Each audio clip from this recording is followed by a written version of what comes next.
listeners. Starr 103.5 FM.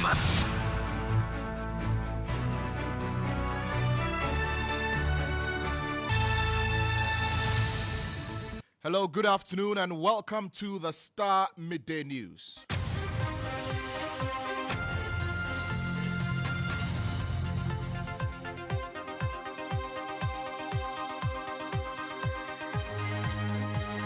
Coming up on the Starr Midday News today, the former Minority Chief Whip and Member of Parliament for the Asawasi constituency, Mohammed Muntaka Mubarak, gives a strong indication that any recall of Parliament before the December 7 elections will fail.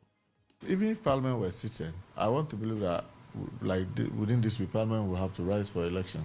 Because 3 weeks to election, you cannot keep parliamentarians in the House and expect that they will be there to run business. 3 weeks to election. And believe me, with the kind of acrimony, I don't even think quorum can be established, not alone the number to take decision. Also coming up in the bulletin, the coalition of domestic election observers concerned over vote buying and incumbency abuse 18 days to the general elections. We'll hear from the group. Also, the Member of Parliament for the Draboso constituency accuses the Electoral Commission of attempts to rig the elections in the constituency, citing a sudden transfer of the district electoral officer and recruitment of known NPP members as polling officers. Let them hear us clearly. No amount of rigging, no number of planted polling officers, and no manipulation by the EC can save them from the inevitable defeat that awaits them. Also coming up in the bulletin, the Supreme Court sets December 18 to deliver judgment on suits against the Proper Human Sexual Rights and Ghanaian Family Values Bill. We'll take you live to the court and speak to our correspondent. We've got details of all of these stories and more coming up for you here on the Starr Midday News on Starr 103.5 FM. Do stay tuned.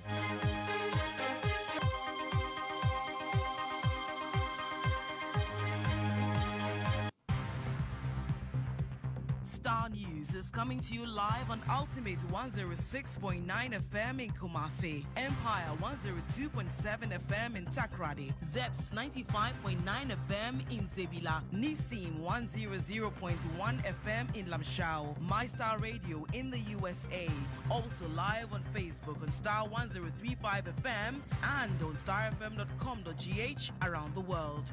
This is Starr 103.5 FM. Starr News.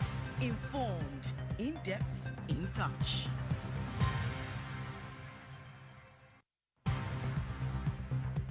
Starr News is coming to you live on Ultimate 106.9 FM in Kumasi, Empire 102.7 FM in Takrady, Zeps 95.9 FM in Zebila, Nissim 100.1 FM in Lamshao, My Star Radio in the USA, also live on Facebook on Starr 103.5 FM and on starfm.com.gh around the world. This is Starr 103.5 FM. Starr News. Informed, in depth, in touch.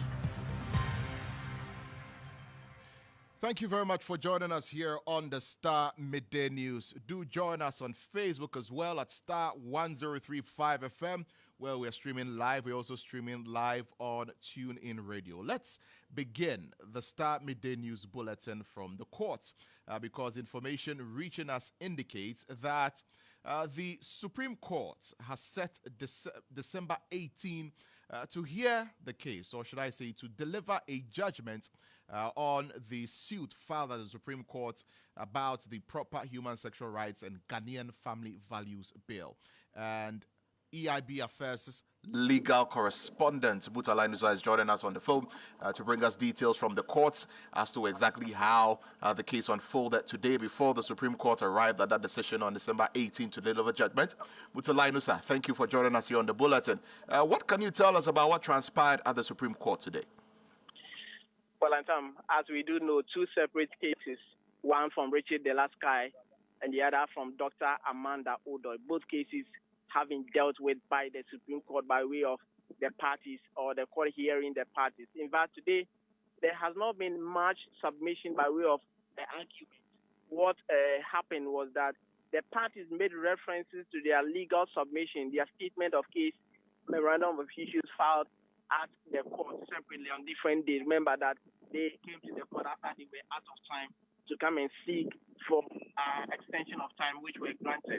So they came to the court to ask the court that they are relying entirely on all the affirmation, all the statements that they have made in their respective and want the court to rely on that to make a determination. However, the lawyer for Richard Sky indicated that there are some additions that he will want to make, and those additions is in relation to the financial assessment report, impact analysis report that later came to their attention. They say that they want to draw their court attention to certain provisions and all that.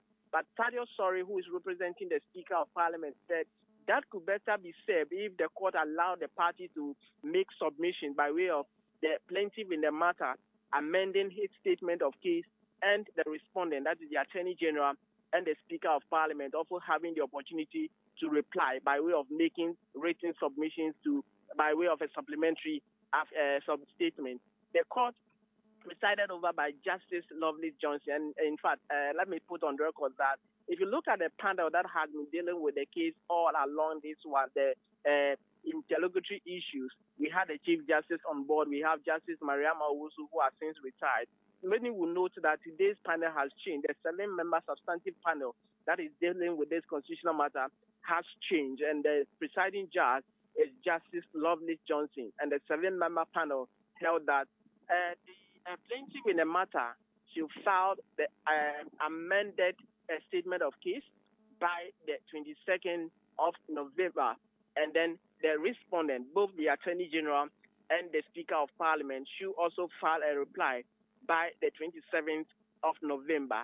Consequent to that, they will come back on the 18th of December for judgment. 18th of December for judgment. In relation to Dr. Amanda Odoy's one, the court adopted a joint memorandum of issues that were filed and also a statement of case that were filed by all the parties in relation to that. That also, the same panel directed that on the 18th of December 2024, the court will deliver judgment on case. So, Lantam, all in all the controversies about the delay in hearing the LGBT, anti-LGBT cases and all that, after the parties have filed their respective submission of cases, statement of cases, and memorandum of issues, the Supreme Court said that on the 18th of December, they should come to court for judgment. Very well. Mutala Inusa, thank you for bringing us that updates from the courts. Mutala Inusa is EIB Network's legal affairs correspondent, giving us a rundown of what happened at the Supreme Court today as regards the case involving the anti-LGBTQ plus bill. Well, lawyer for Richard Delaskai Pakwesi Abedu has been speaking in the aftermath of the Supreme Court's decision today. The filing of the needful has fixed the 18th of December as the date of judgment in the case. However, there's a very crucial subject for determination in this case as to whether the LGBTQ APP bill could have been admitted without a financial impact assessment report. We are insisting that under Article 108 of the 1992 Constitution, the Speaker made a wrong admission of the bill without that report. Counsel for the Speaker, you remember on the floor of the court, said that he has just had message that it was attached to the report. For that reason, they were going to bring it. I don't want to preempt what the Supreme Court is going to say, but from all pleadings filed in this matter, we have not as yet cited this financial impact assessment report from the Speaker's lawyers.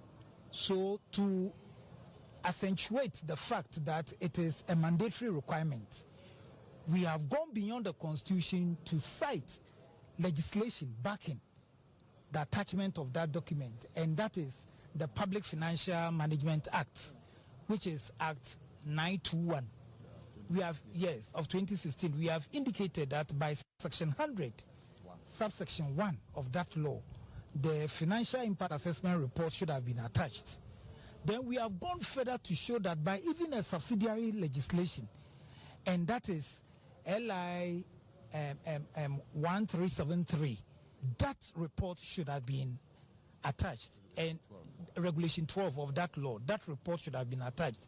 So the presiding justice of the Supreme Court said that in that regard, it would be good if we indicate it in our statement of case.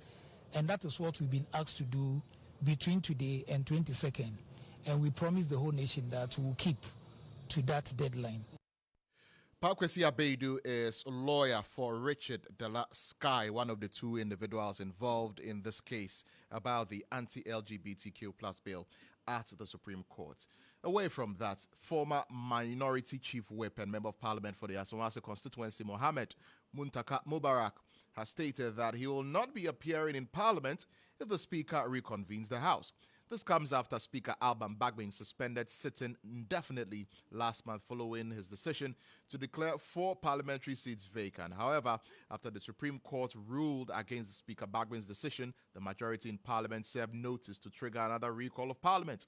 In an exclusive interview with Starr News' Ibrahim Al-Hassan, Muntaka Mubarak stated that regardless of the Speaker's decision, he will not be attending Parliament. According to him, MPs are currently preoccupied with campaign activities aimed at securing their seats, which may influence their availability to attend any parliamentary session. Even if Parliament were sitting, I want to believe that within this week, Parliament will have to rise for election. Because 3 weeks to election, you cannot keep parliamentarians in the House and expect that they will be there to run business. 3 weeks to election. So I don't see how in these last 3 weeks you expect parliamentarians to come. And believe me, with the kind of acrimony, I don't even think quorum can be established, not alone the number to take decision. Because, I mean, I don't see if there's something urgent in my constituency now. 3 weeks to election, I'll have to leave it and come to Parliament. I'll prefer that I'd rather be thinking about maintaining my seat in the next 3 weeks than to go and be spending another 1 week or 2 in Accra when my constituency there are so many issues I have to be running around. You know, the electoral process has started, the electoral commission has started moving things, and they have started looking at meetings where collation will be done, where all this, and you cannot be sitting in Accra and expect all these things happening in your constituency and then you think that it is safe. Especially those of us who are in like the Lions Den and those who are in the marginal constituency and all that. Both NDs and NPP. And my fear is that looking at the way the numbers are, around this time if you call the House, I doubt whether you are going to get any reasonable attendance. Well, you know, there are urgent government businesses that must be attended to. Expenditure in lieu of appropriation, that's urgent. Once the Appropriation Act expires, there's a need for government to be able to spend from the consolidated fund. How about that? Well, I mean, our prayer is that this election doesn't goes into a runoff. If it doesn't go into a runoff, then Parliament still has some 3 weeks after the election to be able to do all those things. But my prayer is that both sides should begin talking and reasoning to avoid a situation where maybe even that 3 weeks is wasted. Well, the Member of Parliament for Asawase also expressed disappointment over what he perceives as political parties' increasing interference in parliamentary affairs, which he argues undermines the integrity of democracy. I'm disappointed in all the things that's happened in the House. I believe that as mature persons and people who believe that we cannot have any other alternative but democracy, we should have behaved completely differently from the way we are doing. And I'm not accusing one side, I'm accusing both sides, because both sides are taking very entrenched positions that are not helpful. And in some instances, both sides are taking decisions that are not in the national interest. I mean, at the point in time, Honorable Haruna Iddrisu and I were being called national interest because I believe that you cannot be in a parliament as a member of parliament and not rather prioritize the national interest. The national interest comes first before any other thing. But unfortunately, we are getting to a point where, I mean, I would say MPs even put their parties ahead of themselves. That's not the way it's supposed to structure. The parties are supposed to be gatekeepers to help strengthen democracy, people who come in, but it is not for the parties to virtually hijack Parliament. You have MPP writing, NDC writing to parliamentarians, telling them what to do. Tell me which democracy does that. There's no any democracy in the world where it works, where parties write to parliamentarians. I mean, in almost all the places where the democracy is entrenched, it is the parliamentarians that rather tell the party what to do. Because they are in the House, they are working in the national interest, and then they try to tease out what will be in the party interest. And the party interest is a subset of the national interest, which the parliamentarians are supposed to adhere. when you get to a point where now the subset is going to look like overshadowing the main, you have the kind of problem that, and I'm not accusing on one side, both sides are doing that, and there's no way we can strengthen our democracy with the attitude that we are putting. You've been listening to the Member of Parliament for the Asawasi constituency, is also former Minority Chief Whip for the NDC caucus, or the Minority Caucus in Parliament. Well, retired Supreme Court Justice William Atukuba has weighed in on the situation, stating that regardless of the Speaker's decision, he cannot force any Member of Parliament to attend a parliamentary session. He is just to summon his Parliament. He can't compel any MP to come. He presides over the Parliament as convened, yes. And then he goes by the numerical strength. If they have up to 1/3, there's quorum, but they can't take decisions. And as for the MPs, you can't compel them to come. It is when they fail to attend Parliament for 15, I think, consecutive sittings without any reason or permission, they can be expelled. But that is it. That's a sanction there. I don't see any power of a speaker to say, hey, go and bring so and so. It's not like that. Justice William Atukuba is a retired Supreme Court justice. Now, the Coalition of Domestic Election Observers is concerned about certain election-related incidents that need addressing. In its second pre-election observation statement, CODIO noted instances of vote buying, with 10% of reports received from 26th October to 8th November, which was the observation period. Now, this involved people being given money or valuable items to influence their votes in some constituencies in the Ashanti, Savannah, and Western regions. Additionally, CODIO also noted instances of incumbency abuse, including the use of state resources such as public vehicles and government-owned equipment for campaign purposes. All of these were noted in CODIO's report. My colleague Eli Klimawuku is joining me in studio with some of the details of this report. Eli, what does the report say? So, Lantam, the report says that observers noticed an improvement in voter education efforts by the Electoral Commission of Ghana. And it says that from their past report, it was at 12%, and then there was an increase to 26% by observers. And they say this was by EC. And they go on to state that the medium that was used for civic and voter education activities, first of all, were posters, which was at 57%. It was followed by radio, community radio, which is at 50%, and then regular radio also at 50%, and finally local street announcements, which was at 40%, which had risen from 27%. It goes on to explain that there was political campaign at the constituency levels, and it gives the breakdown for that. It says that when you look at the constituency level campaigns, door-to-door or house-to-house campaign had the most they observed. They noticed that the NPP had 81% in that, and then the NDC followed by 78%. It doesn't give the breakdown for the individual, the independent candidate, or the smaller parties. Additionally, it says when you talk about meetings, that is campaign meetings, it was at 62% for the NPP and at 70% for the NDC. When you talk about campaign rallies, it was at 42% for the NPP and 44% for the NDC. And finally, when we talk about party matches, the NPP had 25%, and then when you look at the NDC, they had 20%.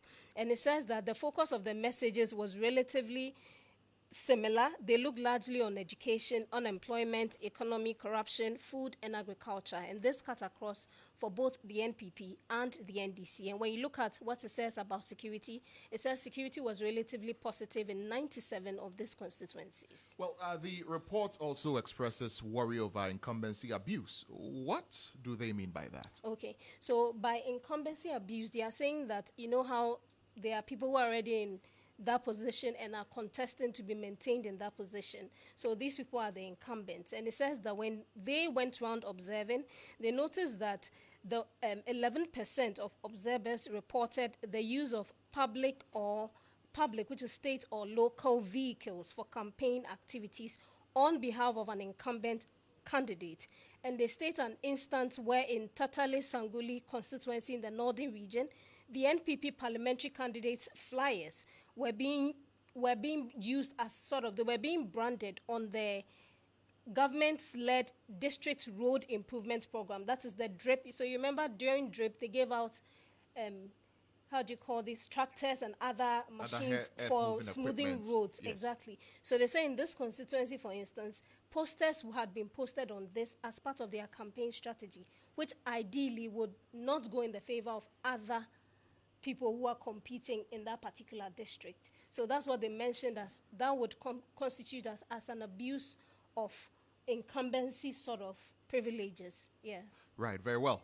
Elikpli Mauku, thank you for bringing us that update of Kodoyo's reports. Elikpli Mauku is my colleague here at the Star Newsroom. Moving on to some other stories now. The opposition National Democratic Congress in the Draboso constituency is accusing the Electoral Commission of attempts to rig the December 7 elections in favor of the governing NPP.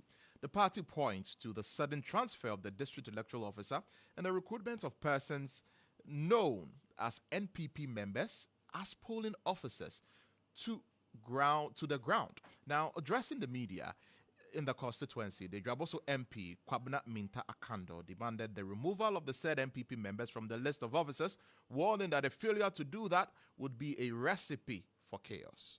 The recent development in the Draboso district are not only disgraceful, but an affront to every principle of fairness, transparency, and justice that underpins Ghana's democracy.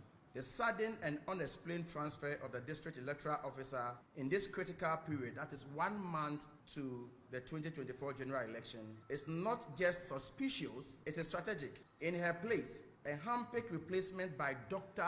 Bosman Asari, deputy chairperson of the Electoral Commission, has taken over and immediately began appointing known MPP delegates as polling officers.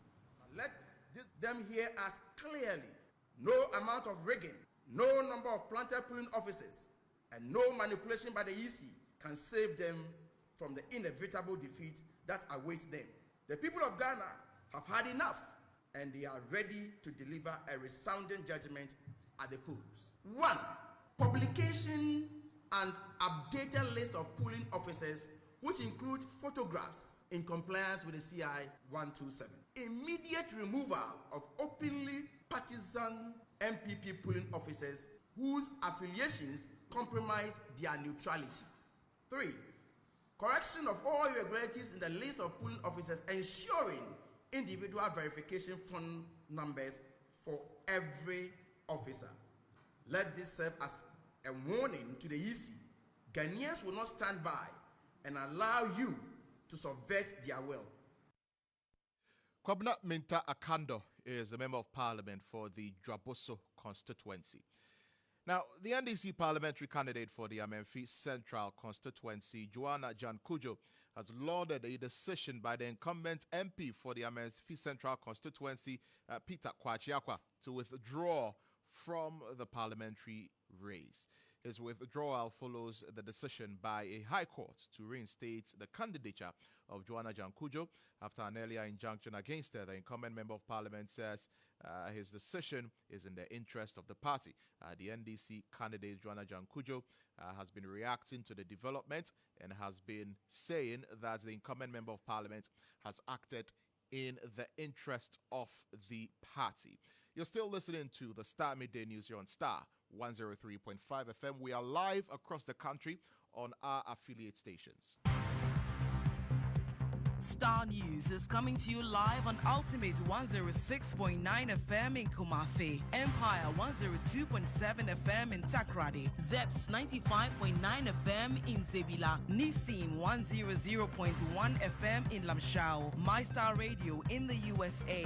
Also live on Facebook on Star 103.5 FM and on starfm.com.gh around the world. This is Star 103.5 FM. Star News.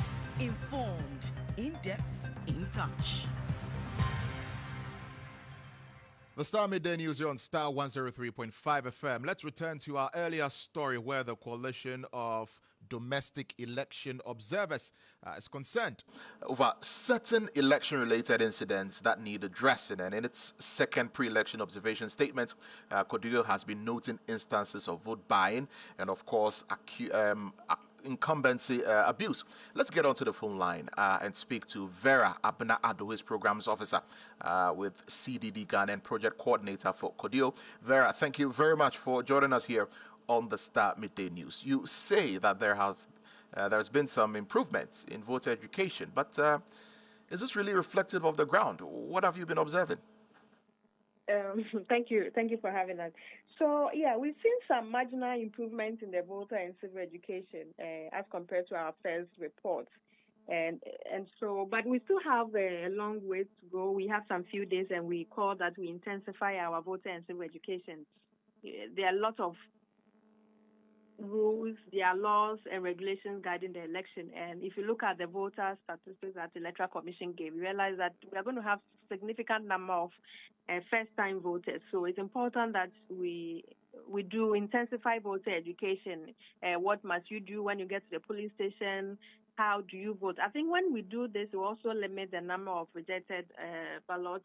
Also, such that some people will not find themselves wanting at the polling station. So even though we've seen some marginal improvements, we think that we need to intensify voter education. It's important that citizens make informed decisions, and they will be able to. Also, a call for all citizens to go out and vote. That's why we think that we need to really intensify our voter and civil education by all stakeholders: the Electoral Commission, the NCC, religious bodies, NGOs, and even the political parties as well. We think that we need to do more in terms of our civil and voter education. Right. Now, one of the issues that you've raised has got to do with abuse of incumbency. Can you elaborate a bit on that for us? Mm-hmm. So, as part of our checklist for observers on the field, we are also tracking what are the issues happening. And one of the issues is on abuse of incumbency. And when you look at abuse of incumbency and abuse of state resources, usually if you go back to previous CODIO reports and different elections, you realize that anytime there's an election, the ruling party or the ruling candidate usually have an even playing grounds because they are using that state resources, they are using state vehicles for their campaign. And so this is where we need to have a conversation as a state that what are the rules regarding our campaign financing? What are the rules regarding abuse of incumbency and state resources? Where do we draw the line as a minister of state? When you are campaigning or as a president, as a vice president, when you are not on your official duty as a president or vice president or a minister of state, and you are campaigning, you have to use your own resources. And so sometimes it's even difficult to track because some of the state vehicles are not branded. And so most of the time we are looking at the GV vehicles and other state officials' vehicles. And so if you look at the numbers, those ones we're able to track, it tells you that a lot more is happening, and we need to have a conversation around that. We need reform on our campaign financing regulations, such that we do not use state resources, individuals do not use state resources for their own personal campaigning, period. And it's something that we realize more on the field, most especially with the ruling, abuse of incumbency is usually with the ruling party or ruling government. Right. We'll leave the conversation here, but I'm grateful that you've spoken to us here on the Star Midday News. Vera Abna-Ado is program officer. Last one you wanted me to talk about. I wish I can comment on the campaign issues. Just a quick one to comment the political parties. 30 seconds for that. Yeah. So I think that we also realize that the parties are focusing on issue-based campaigning, and we want to commend the political parties, especially the two main parties, and devoid of this is a total shift from campaign of insult. And so we want to commend them to encourage them to do more of that. Very well, Vera. Thank you for your time with us here on the Star Midday News. Vera Abna-Ado is Programs Officer of the CDD Ghana and Project Coordinator with Kodeo. It's time now for sports. Jones Aji is in the studio with the details. I call him the Amorin man. Yes, Amorin's biggest fan. Yes, sir. What's in sports? Right, so Coach Otuado says he's not ready to resign as coach of the Black Stars, the former Dortmund tactician who has failed to qualify the Black Stars for a 2025 AFCON qualifier, setting a record as the first manager to do so since 2004, wants to fight and make things better after the Black Stars lost to Niger 2-1 at the Accra Sports Stadium. This question is for sure legitimate and normal question. But surely you don't know me. You don't know my life, what I've been doing, and where I was. I was very down. People have been chasing me, whatever. You don't know my life, but I'm nobody who can resign. I'm not a person who can resign. If I would have done this, I would never become a national player. I would never become a player in the Bundesliga, and I would never become a coach. You know, I have a very, very different mindset than somebody who would resign. Different mindset, totally. Meanwhile, former Black Stars player Sam Johnson reacting to the Stars' defeat and inability to qualify for the AFCON says the Black Stars players have not shown true commitment. You can get injured. Even running, you can get injured without somebody knocking you or anything. So if you can't play, hey, I can't play for Ghana because my leg is very, very expensive and I can't come in and put in my leg, so I'm not coming. Let those who want to do that come in and do it. Those who don't want to put in their legs, let them stay out so that we know that we have committed people on the field to play, not committed people to pay, to buy, to get the ticket and just come in and come and do whatever they want to do here. That is exactly what I'm talking about on the field. And you know, in our days, we have it very, very difficult because you come here and the league is still playing on there. So when you come here, you come and play for the African Cup or for qualify or something. Before you go, somebody will take over your position. So you have to go there and fight and get your position back. But nowadays, when you come, everybody is gone. So you go there, you are going to continue your position. Right, so that was Sam Johnson who was speaking on Joy FM. Okay, that should do it for sports. My name is Jones Aji. Thank you very much. Jones Aji there with the latest in sports, and Otuado says he's not resigning. But do you think he should resign? Well. I like the way you sighed. A lot of people should go, not just Otuado. Not just Otuado. Yeah. A lot of people should go. Yeah. Very well. Thank you, Jones Aji, with the latest in sports. You're still listening to Starr 103.5 FM. This is the Starr Midday News. It's time for the campaign trail.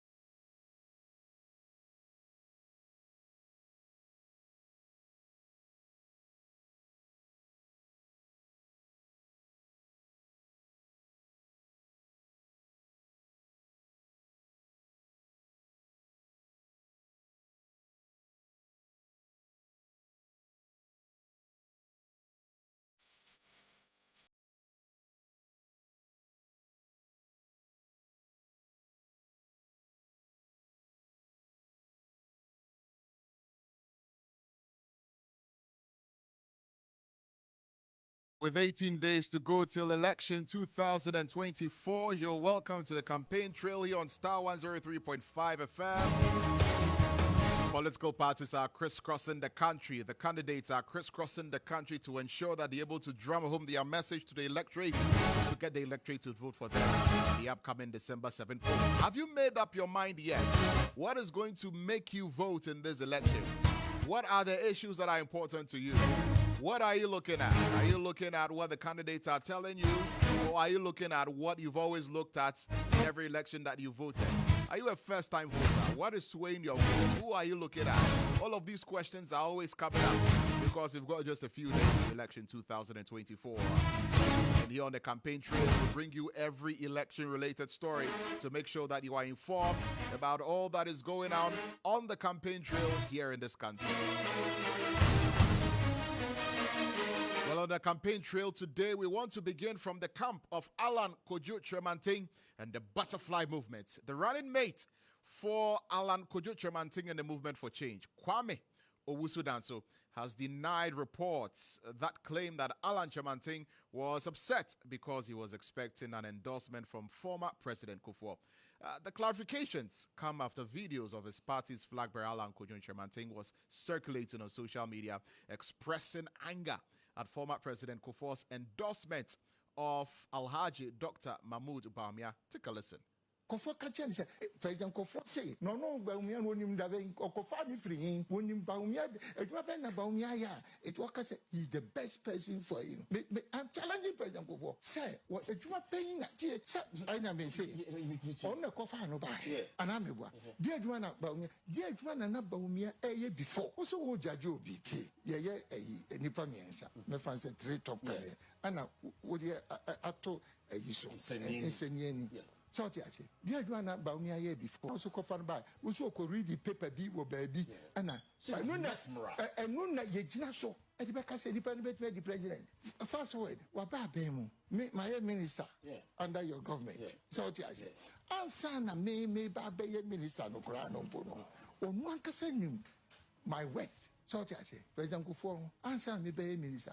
Say na o peso dina supie so kase onim Alan West and wonim adwuma maya so tia say eso no ara me me ka wo hwe you wish you had endorsed me because of comedy na go endorse the American onu a timi kase owo abem 70% or even more.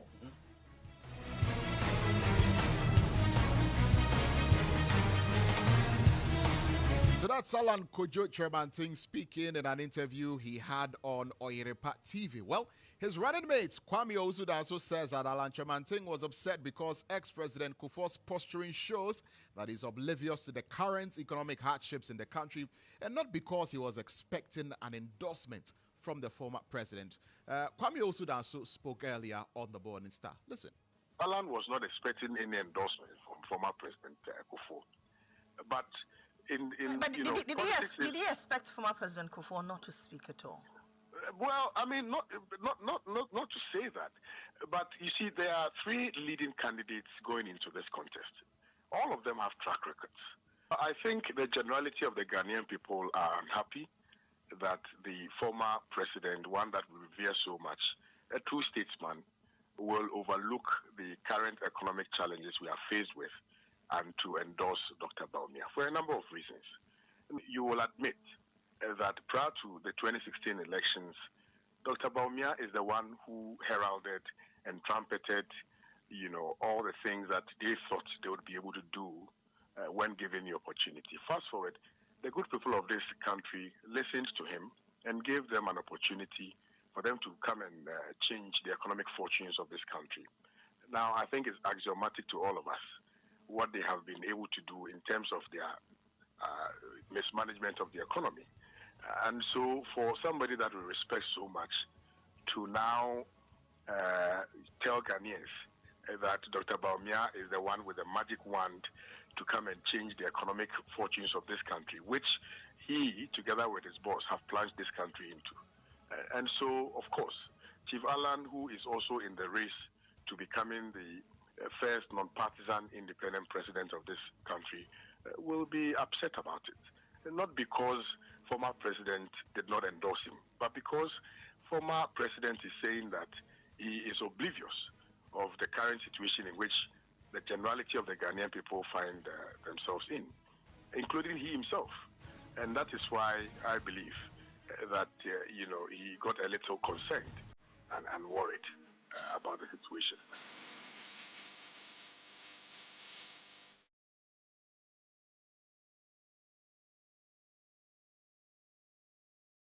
So just listen to Kwame Osudanso speaking earlier on the Morning Star in an interview with Midday. A lot of you, he was speaking with Lily Mohammed. I beg your pardon. He was speaking with Lily Mohammed on the Morning Star earlier. Well, a lot of you have been reacting to this on social media. Nanama Aqua is in the studio with some of the reactions to Alan's outburst. Nanama. Indeed, it was quite an outburst, and I wonder why anyone would think that he would have endorsed anyone but his party flag bearer. So when we go to X, which is where we are going to stay, Kwame says exactly he should tell us, talking to Kufuor.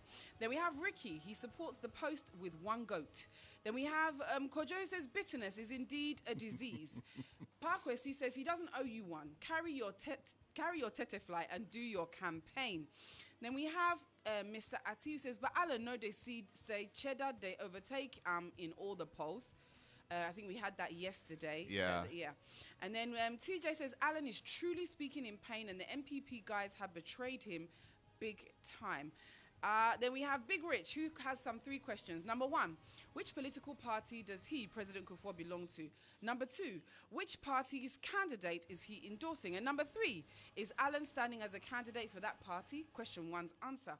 He should be quiet and rather focus on his independent campaign, period. Then we have Peter Doe. Kufuor has never demonstrated a true statesman he is supposed to be after his exit as president of the Republic. He always puts his party interests first before the citizens.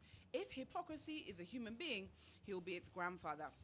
And we have here, you go tear Butterfly Party. You think Kufuor will leave his party and come support you in your Butterfly Party? Come on. I don't think anyone will throw away their party to support you. Someone needs to tell him, talking to Alan Chirimartin, and he tags him. Then K King, our last comment, Chairman Bo, he should understand he's into politics and he's not a church elder. My name is Nanama Akwa. Let's hope that his outbursts will reduce as we head into December 7. Lantam, back to you. Thank you, Nanama, for bringing us all of that reaction. Very, very interesting reactions. One said he's supporting the post with one vote. Interesting stuff. So those are some of your comments to Alan Chamanting's outburst on social media. And let's move away from the camp of Alan Chamanting and enter the camp of John Dramani Mahama, because following a growing population and expansion in commercial activities, John Dramani Mahama has pledged that a future NDC government under his leadership will elevate the Koforidua municipality to a metropolitan status. He explained that an upgrade in the area, which serves as the central of the capital, of the eastern region, it will drive greater development, improved infrastructure, and attract more investments. John Mahama made this promise during a rally in the New Job in South constituency as part of his campaign tour of the eastern region. A man who has been with the John Mahama campaign, Abdul Hanan Adam, is joining us on the line to help us understand just how far John Mahama's campaign has reached as he's been touring the eastern region, among other things. Hanan, welcome to the bulletin. Welcome to Campaign Trail. So you've been with the former President John Mahama on his campaign, especially in the eastern region. What can you tell us? Well, Lantam, this is the second day of John Mahama's campaign of the eastern region. He's expected to do 5 days, and so far he has visited 8 constituencies and just finished addressing the community there at Asini Akroso constituency, where he made a lot of promises. And earlier, like you read, he promised that the Koforidua municipality will become a metropolitan status if he's elected. He also promised that some of the roads that are in a bad state would also be worked on in the future NDC government. He also promised that cocoa farmers in this region would be given value for their hard work. Says that he criticizes the current government cocoa price that is being given to the farmers, and says that it is woefully inadequate and the farmers are short-changed for their hard work. He also promised that the free SHS is something that they will review. Hello, Hanan, are you there? Yeah, I can hear you, Lantam. Yes, we lost you for a moment there. Hello, Hanan? All right, we seem to be having problems with Hanan's connection there, but of course, he's been reporting on some of the things that John Mahama has been saying as he's been touring the eastern region of the country. And this is day 2 of John Dramani Mahama's Eastern Regional Tour, with 18 days left to the elections. Well, the Electoral Commission says that it is going to prosecute officials who engage in any illegality on election day. Dr. Bosman Asare is a commissioner at the Electoral Commission, and he has been speaking to Starr News. Just take a listen to this. With just 18 days to the election, this warning is being sent to any EC official who will engage in any illegal activity. The officer is supposed to fill certain things in the presence of all the agents. And when we finish they do that, the agents are supposed to sign off on the result. Because the counting is done in the full glare of the public and even the media, who are the observers, and even citizens who will be at the polling station to observe. So as agent, your job is to ensure that what is declared rejected is actually rejected. If there are problems, you are allowed to raise it in the presence of all the other agents. So your job is to ensure the integrity of the process. And the commission has trained its officials to embrace that. The agents are there to ensure that you do things right. And you, the one we have recruited as a presiding officer, your job is to do everything right. And don't forget that we have this verification device. Yes. And that device ensures that we know the total number of people who have voted. So if even you staff the ballots, the ballot box, and the machine says that only 200 people have voted, then there is a problem there. So it's not possible. And so if anyone has any intention, the commission has recruited you to work as a presiding officer, and you no, it's a lie. If you are not very careful, you may end up facing criminal prosecution. The Electoral Commission would like to encourage all Ghanaians who are registered voters that come December 7th, they should all go to their constituencies and to their specific polling stations and go and exercise the franchise. So that's Eric Bossman Asari there speaking that if there is any electoral officer who has any intention of doing anything untoward, the law will deal with you. Let's round off the campaign trail from the camp of Alhaji Dr. Mahmoud Bawumia, who says that if he's given the mandate, he will ensure that the cost of mobile phones and data are reduced. He's been addressing a community at the Subin constituency in the Ashanti region. Listen. Mobile phone, for mobile phone prices no abba form, no taxes on mobile phone imports. We are bringing down the import duty. We are eliminating the import duty on mobile phones so that mobile phones no buono ebeba form amamo, and also the cost of data. We are going to bring down the cost of data. The cost of data for our youth.